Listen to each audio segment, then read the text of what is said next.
Hello friends, welcome to my channel Pooja Patel.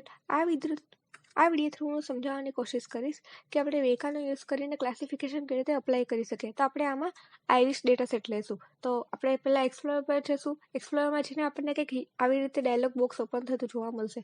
એટલે આપણે local drive સીમાં જઈને પ્રોગ્રામ ફાઇલ્સ ઓપન કરશું.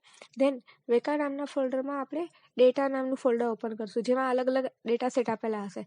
એમાંથી આપણે iris.arff ફાઇલ ઓપન કરશું.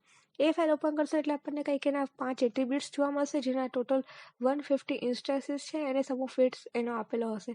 તો અહીંયા ક્લાસિફાયરમાં ઓલરેડી 0R જે છે એ ઇનબિલ્ટ આપેલું જશે ક્લાસિફાયરમાં. તો આપણે હવે સ્ટાર્ટ કરી દઈશું. જેવું સ્ટાર્ટ કરી દઈશું એવું આપણને અહીંયા કંઈક આઉટપુટ જોવા મળશે કે એના 150 ઇન્સ્ટન્સીસ છે, 5 એટ્રીબ્યુટ્સ છે. ધેન આપણે ટેસ્ટ મોડ કયો રાખેલો છે, તો 10 ફોલ્ડ ક્રોસ વેલિડેશન.